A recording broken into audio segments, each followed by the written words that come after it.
Good evening, ladies and gentlemen. We have a lot to talk about today on the Patriot News Hour. From Donald Trump, he was criticized for calling Kamala Harris Indian, Hindu. He has a lot of people outraged. Now, is he wrong? Is he not telling the truth? Is Kamala Harris black or is she Indian? Ladies and gentlemen, these are the things that we need to talk about. Israel is on the brink of war, and Benjamin Netanyahu wants to wipe out Hamas, wipe them off the face of the map. Should they hold restraint? Should they conduct an all-out assault on Hezbollah and Hamas? What is going on with the supreme leader in Iran? How did the individual die that was assassinated? Well, we'll discuss all these things, ladies and gentlemen, on the Patriot News Hour. I just got one question. Are you ready? I've already apologized to the parents over and over again. I don't apologize to you. Objection. Don't apologize to you. Attorney Norm Pattis called it strategic. We thought it was vicious and uncalled for and gratuitous. But at the same time, the plaintiff's attorneys called for a recess to determine how they'd orchestrate the rest of the day. You think I could book that for like the weekend of the 14th when the soundtrack comes out? If so, bump somebody. All right, thanks. I love you, man. Bye. I got my MTV out. Savage! I'm a savage! Oh! I'm a savage! Whatever I want, I'm going to get! Whatever I want, I have to get!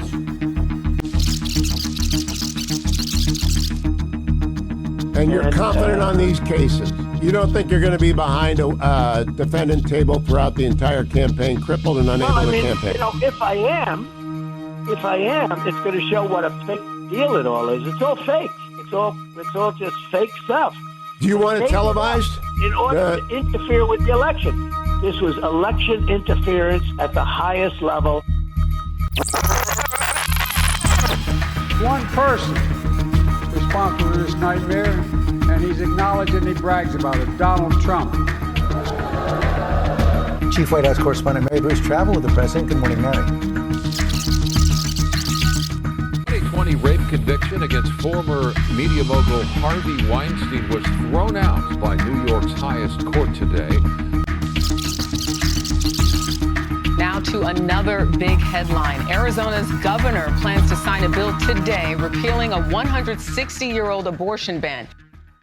Ladies and gentlemen, it is your pastor, your union president, your general on the war on woke here on the Patriot News Hour. We're going to have the Patriot Cam going, as you can see right above you. We are on the Patriot Cam because we are patriots on that show. Please subscribe to the show. Please follow me. I would really, truly appreciate it. I put a lot of hard work into the show. But ladies and gentlemen, I want to talk about a couple things. Donald Trump took a lot of fire recently in an interview where he basically said he didn't know if Kamala Harris was black. Everybody started coming out, firing off at him. He called people rabid dogs, referring to attorneys and lawyers that were going after him to destroy him. And you know what? I wasn't on the 2024 Trump Express until they tried to assassinate Donald Trump. I mean, from the failure of the Secret Service to individuals calling the police, to people reporting it, to live streaming it, to putting it on video, the assassination, that is, attempt. And nothing happened to these individuals. I mean, the director did get fired or resigned, whatever you want to call it, but we are in a dire state in this country. Why do they want Donald gone so bad? Why do they want to get rid of him? Is it the deep state? Was it an inside job by a foreign country, by a hostile terroristic act by another country? I would assume so. There are cells here. People are infiltrating here, illegal immigrants because of the borders. And ladies and gentlemen, let's just be clear. They're not undocumented migrants. It's illegal immigration. The individuals know when they're crossing over the border, they're breaking the law. Why build ladders? Why cross oceans? Why risk life and limb to die and your children being attacked by the cartels and sent into child trafficking? Now, I do understand why an individual would want to come over here. I don't blame the individuals. in a sense of wanting freedom, prosperity, and peace, and just out of harm's way. But as a country, we have the obligation to protect the American people, to protect us from the outside elements when it comes to disease and people not being inoculated against deadly diseases. I mean, you got all these things coming back like syphilis, you got STDs, you have tuberculosis. I can go on and on and on and on. It's just a situation that has spiraled out of control, ladies and gentlemen. So what I want to do is I want to pan over to the video and I want to show you what happened when Donald Trump spoke and he questioned Kamala Harris's race and ethnic gender. Ladies and gentlemen, are you ready? Of black journalists. It backfired spectacularly. He began by labeling one of the journalists conducting the Q&A as nasty and hostile, but there were audible gasps from the audience when he began to question the racial identity of his opponent in the election, Vice President Kamala Harris. Now, Kamala Harris hopes to become the first female president of the United States. She describes herself as African American and South Asian Indian American, but Donald Trump appeared to suggest that at some point she had changed how she identifies, using the rather odd phrase, she happened to turn black. Let's listen to what he said. I've known her a long time indirectly, not directly very much, and she was always of Indian heritage, and she was only promoting Indian heritage. I didn't know she was black until a number of years ago when she happened to turn black, and now she wants to be known as black. So I don't know, is she Indian or is she black? She has always identified as a black woman. She went to a historically black college. I respect either one, but she obviously doesn't. Sources close to Kamala Harris's campaign described the remarks as unhinged and said they were proof Donald Trump couldn't unite America and an absolute disaster for him. The White House instantly condemned them as impulsive and insulting and said it was important to remember that Kamala Harris is Vice President of the United States and as such is entitled to respect. Now, during that combative Q&A session, Donald Trump also faced questions about his choice of running mate, J.D. Vance, who's been in the news for all the wrong reasons, and rather oddly said that the choice of VP on the ticket doesn't really have an impact historically, doesn't really matter. But it was his decision to question the racial identity of the vice president, much like he once questioned Barack Obama's entitlement to run for the highest office in the United States, that will draw the headlines across the United States this evening. Ladies and gentlemen, we really need to talk about this. Donald Trump is being ridiculed unnecessarily. Now, I'll say one thing. He's never known how to talk. Things don't come out right. And that's always been his downfall, alienating individuals by the way he speaks. If it was me personally, I would have spoke a lot different. But is he actually wrong? Absolutely not. He's not wrong. Kamala Harris has identified herself as Indian descent. She's never been black. She doesn't have any black heritage in her whatsoever. And the left is making Donald Trump's remarks synonymous with racism. These are not racist remarks. And the individual on the video is stating that Barack Obama suffered the same exact situation. But we have video with both of them confessing these incidents. And I always say woke. My acronym that I actually made up is War on Kingdoms Elect. Because God's Bible is filled with truth. You should be proud of your race. You should be proud of your gender, because God made us in his image. Basically referring to the communical aspects in a sense, because God is spirit, therefore we should worship him in spirit.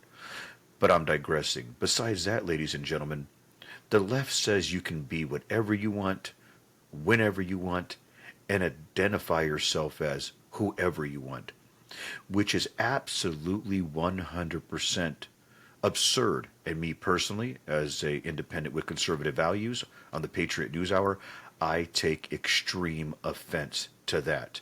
You cannot change your race. You cannot change your genes. You cannot change who you are as a person, ethically speaking.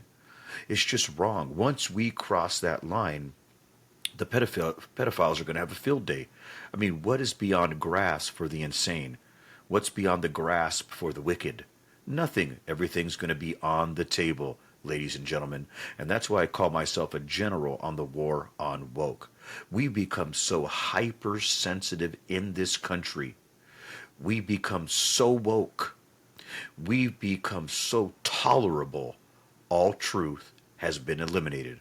All truth is under attack, and all truth is being reconstructed on the side of the left. And don't you dare question it. Don't you dare question whatever somebody wants to be, whatever somebody wants to do to their children, however somebody wants to raise their children, or you will be simply non-tolerant, especially if you are a Christian, ladies and gentlemen.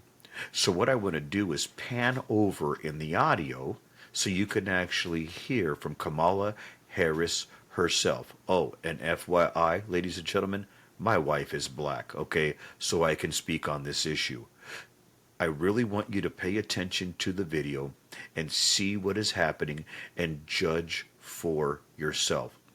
America is being hijacked with subjectivism, no rationalization, and relativism.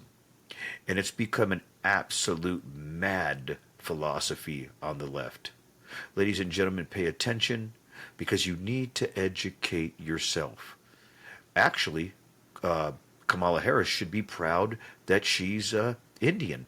Absolutely 100%. And proud of her heritage. But that's not what's going on here. What's going on here is political pandering to get the vote and get the minority vote, which is just 100% dishonest, and number two, 100% wrong. So ladies and gentlemen, we're going to pan over to this video clip. I only have one question. Are you ready? My mother, who raised me and my sister, was a proud woman. She was a brown woman. She was a woman with a heavy accent. And her mother, Shamla Gopalan, was also the biggest influence in Kamala Harris's life. The answer is absolutely yes, Joe. After the big announcement, Harris's sister wrote in a Twitter post, "You can't know who Kamala Harris is without knowing who our mother was." In 1958, a precocious 19-year-old Indian, Gopalan traveled thousands of miles from her home and family to pursue a doctorate in nutrition and endocrinology in America. She soon became an active civil rights crusader while studying at UC Berkeley. But once she went there, she almost felt free. And she took part in politics. She used to bring a whole series of literature, leftist literature from Karl Popper's, he was a great philosopher. In her book, Harris says, "There is no title or honor on earth I'll treasure more than to say I am Shamla Gopalan Harris's daughter." Harris's visits to India with her mother kept her connected to her roots. Her grandfather, who had strong views on humanitarian issues, worked closely with officials to reallocate refugees. Their conversations had a strong influence on her. Those walks along the beach in India really planted something in my mind and created a commitment in me before I even realized it. That has led me to where I am today. Harris's maternal uncle, Gopalan Balachandran, who lives in Delhi, tells us how the senator turns to her amma, which means mother in Tamil, for guidance even after her death. I don't have to tell her, make your mother proud.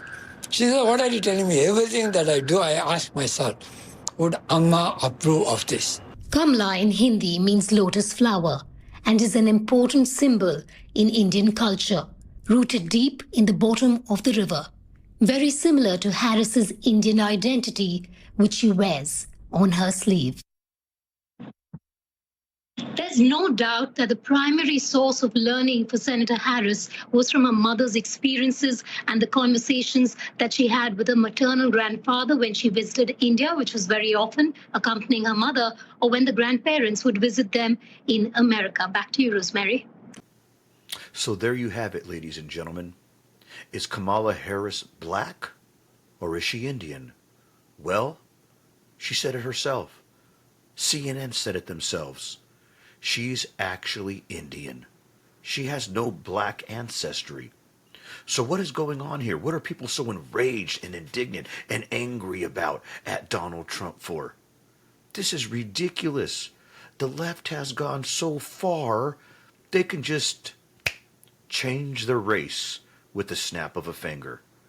Well, guess what? Today I want to be white. Hey, maybe today I want to be Asian. Pretty ridiculous, right? Absolutely 100% insane. This is wrong. Hey, you know what? Maybe I want to be a dog today. Maybe I want to be a cat, an elephant, or a giraffe. I don't know. Why not? Since I could just snap my finger and be whatever I want. This is all about political expedience. And the problem is Americans themselves. Not all Americans, but a big sector, a big majority are very, very, very ignorant. We don't even read anymore. We don't read books. We don't educate ourselves. We stay away from literature and art and everything in between. Education is power. What does the Bible say? My people perish for the lack of knowledge. Well, the United States is perishing in a sense. And I tell everybody, do not underestimate Kamala Harris, please. Do not underestimate the Democrats, because what happened last time? Oh, Biden could never beat Donald.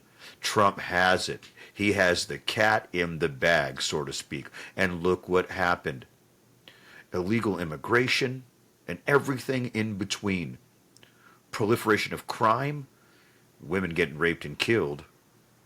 Take a look at Europe, what's happening. In the UK, they're arresting actual European citizens and letting themselves get attacked by angry mobs of illegal immigrants. Women are getting raped. I mean, children are getting killed. I could go on and on and on.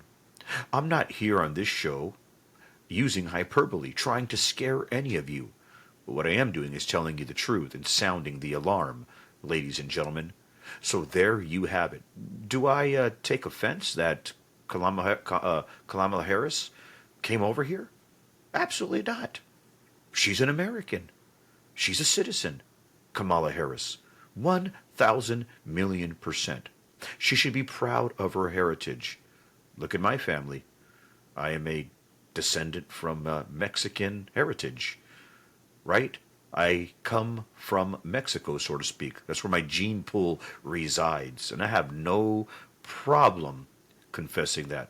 I'm in an interracial marriage. I have no problem with that. So I'm not bigoted. I'm not a homophobe. But what I am is an individual that is looking forward and straight ahead to seeking the truth. The reason why this country has fallen is because people don't even recognize who image they were made in, and they do not know who God is anymore. So you have a bunch of people with stirred up spirits, sinning greatly, and are out of control. So there you go from the video of CNN that they wish they can delete and never came back here on the Patriot News Hour. What I want to do is pan over to Barack Obama and some comments on Trump and what basically he says about Barack Obama and what Barack Obama said himself on the situation. Ladies and gentlemen, why don't we just present the evidence and let you decide? Wouldn't that be easier? Instead of me acting like a liberal and being subjective? Let's do this again. Let's go over this again. Let's do this. Ladies and gentlemen, I just have one question. Are you ready? The department recognizes these as legitimately... It's not a birth certificate, Candy, and people are trying to figure out why isn't he giving his birth certificate. It's not a birth certificate. A certificate of live birth, and you can see that one that you have and the one that I brought you, because that's the one that's on the internet and all over the place.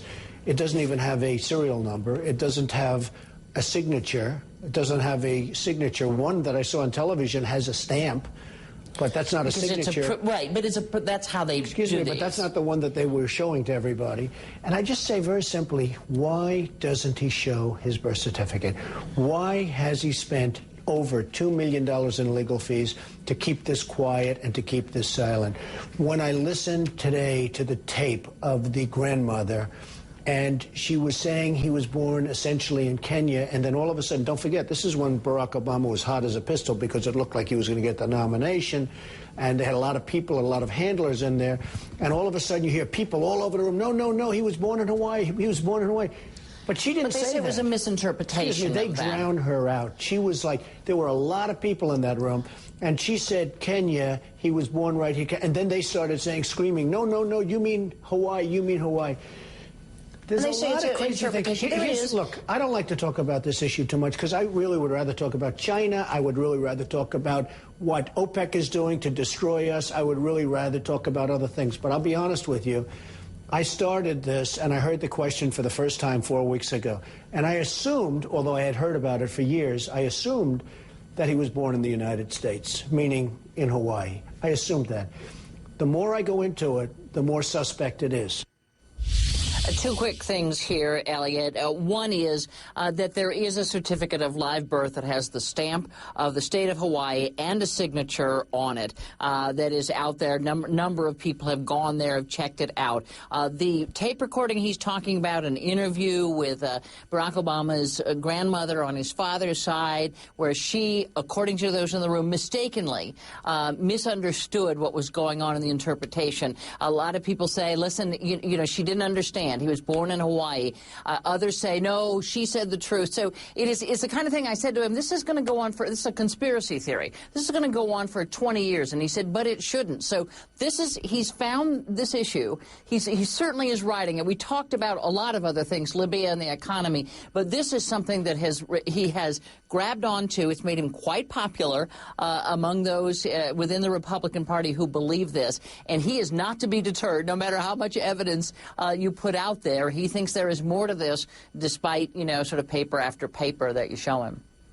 You know, Kennedy, you are so right when you say it has actually built a little bit of a foundation for the notion that he could run and become the president of the United States. In a poll of Republicans these days, he came in second. He's behind Mitt Romney, but then Donald Trump. Romney had 21. He had 17. Sarah Palin's down at 10. So clearly Donald Trump has named. Look, one thing you've got to say about Donald Trump, he has been magnificent over the last 30 years at building a brand, getting his name out there, developing a large base in the population that respects him. Now, whether that can withstand the rigors of a presidential or any political campaign is a whole different matter. But I got to tell you, I'm a little surprised he would take this birth certificate issue. I think in an odd way it diminishes Donald Trump, because here's somebody who, had he elevated himself and spoken only about energy policy or Libya or economic development, would have had a certain mystique about him. Talking about birth certificates, I don't know. It just doesn't seem to be the right way to go.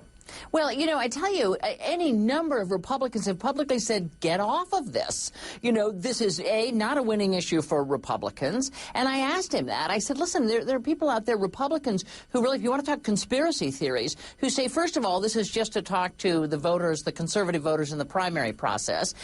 But second of all, there are those who have said to me, you know what, I think he's actually trying to boost Obama, because every time he goes out there and does this, it sort of paints Republicans, they believe, as these sort of people who are hung up on something that other people have proven, or, you know, beyond a lot of people's reasonable doubt, that is untrue. And I asked him about it, and he said, you know, I started out like that, but I don't believe that. And he said, everybody's dismissed as being, you know, stupid, and they don't know anything if they bring this up.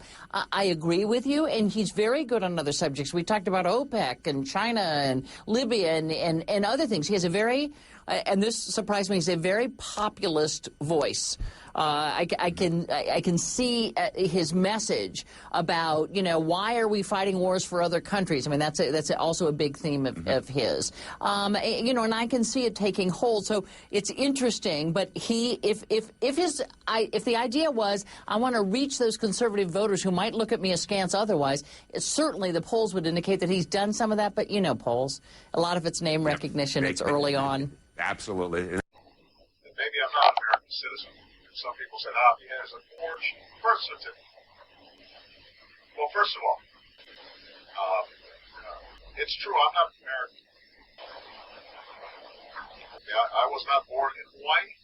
I wasn't born in the United States of America. I come from Kenya. And so I think people saw my election as proof, as testimony that our our society has continued to become more and more naive. So there you have it, ladies and gentlemen. From the words of Barack Obama himself, I'm not American. I wasn't born here. And Donald Trump was criticized. It's not a real birth certificate. It's just the way it is. He confessed it, and it was not a mistake that his grandmother made. You have to be 35 years old and born in this country to be a president. But who the heck am I to disagree with that, even though it's in the U.S. Constitution of the United States of America? Ladies and gentlemen, this is what is happening in this country. We're just letting ourselves do whatever we want. What happens when a plant from an Islamic country comes and claims they're an American and becomes our next president and fools the masses in Congress? Then what? Sharia laws implemented in our country? Our institution and our values are completely destroyed? Is that what's going to happen, ladies and gentlemen? Believe it or not, I am not anti-Muslim. I'm just not. I don't hate Muslims. There's a lot of secular Muslims. There's a lot of Muslims that put timelines on their Quran. But the Quran itself doesn't have timelines. The Quran doesn't believe in the Christian Jesus. The Quran believes that our Christian Jesus is the Antichrist. That's just totally what they believe. They call him the Dajjal. And he rides in on a mule or a donkey, and he's blind from one eye, and he combats the actual Western Jesus and kills him, destroys him, and takes over him. And the army of Islam marches with black flags. Is there a reason why ISIS had black flags, ladies and gentlemen? You do the math. Because the Quran has its own apocrypha in the sense, or should I say book of Revelations. But I'm digressing. What I'm saying is we need to protect our Constitution. We need to protect America, ladies and gentlemen. Then again, let me make myself clear. I don't hate Muslims. I'm not anti-Muslim. I'm just not. I know a lot of people are, ladies and gentlemen, but at the same time, I'm concerned about our American institutions. Absolutely 100%. Actually, I don't hate anybody. But I am a Christian, and I know the Christian documents, the historical documents, are unique. Why? The only religion with eyewitness accounts, prophecy fulfilled, archaeological evidence, and that's what we have in our Bible. That's why it's so relevant, and manuscript evidence, I should say, the most out of any single book in history. And Jesus Christ is the most documented person in history. Even the secularists confess of the miracles he did, like Josephus. War of the Jews, Antiquity of the Jews. Go ahead and read it sometime, ladies and gentlemen. But what I want to say is, there you go. What is there to debate? What is there to discuss? Why is everyone outraged and angry? See, the problem is Donald Trump has been synonymously identified with racism, hate, homophobia, anti-Islamic. And that's what the left has turned him into. Well, why try to assassinate him? What were all of you scared of? What agenda did you want to put into place, push on the American people? And what was your deep state tendencies? Ladies and gentlemen, I'm being serious about this, and I'm not joking whatsoever. This president was trying to be assassinated for a reason. It wasn't just foils and flops. It wasn't just mistakes. This was orchestrated. It had to be. Look how his protection detail, security detail, was handled. Oh, we didn't have the resources at the state. We didn't have the funds. I don't think so. Not true. I mean, for crying out loud, you wouldn't even protect your home to the degree that Donald Trump, the president of the United States, was protected. That's how I know it's a lie, ladies and gentlemen. So what we're going to do is we're going to pan over to Iran, and we're going to see the turmoil going on there. But before we even get to that, I want you to see the anti-American sentiment in this country with the burning of flags, ladies and gentlemen, by immigrants that hate this country. I just have one question. Why aren't we deporting individuals hostile and want to cause harm to the United States of America. So let's pan over. But I only got one question, ladies and gentlemen. Are you ready? City, the NYPD now on the hunt for two people seen burning Israeli and American flags just outside the Israeli consulate in Manhattan. That's just blocks away from the UN, by the way. Our senior investigative correspondent, Aaron Katursky, joins me now. So, Aaron, what else do we know about the search for these suspects? They've got one, and they're looking for more after these flags were burned in the latest act of anti-Semitic vandalism in the city. There's been a rash of it of late. This happened late Wednesday night. You can see the images on your screen of the Israeli and American flags being burned in an active protest right outside the building that houses the Israeli consulate. And the NYPD deployed additional resources to the consulate, which gets a lot of attention these days. It's the site of many protests. It's also the site of a lot of police activity. And you can see the statement from the Israelis in New York. This act shows that hatred towards Israel always accompanies anti-American sentiment, the statement says. And that was seemingly the intent here, Kira, with this act of vandalism. So, you know, this is what you just mentioned, the third high-profile act of anti-Semitism now in New York, and that's just this week. What have we heard from, you know, any type of official about these incidents? I know the mayor has spoken out. Oh, he sure has. He's called them despicable, and he has called them overt and unacceptable anti-Semitism, not to be confused with your standard protest. That's from Mayor Eric Adams. And the police have a suspicion, Kira, that these are all related, carried out by many of the same people. They started with throwing paint, red paint, on the ground outside the Palestinian Authority mission to the United Nations and leafleting the place, calling for more violence toward Israel. Later, there was red paint discovered at the home of the director of the Brooklyn Museum, who's Jewish. People were seen on surveillance camera getting out of a U-Haul, carrying out some of these incidents, and so the police believe that all of this may be connected as people try to make a statement, but it's a statement that authorities say goes beyond protest and demonstration and crosses a line, and that's why they're looking to file criminal charges. All right, Aaron, we'll track the suspects right along with you. Any new information, let us know. Ladies and gentlemen, that concludes our show today.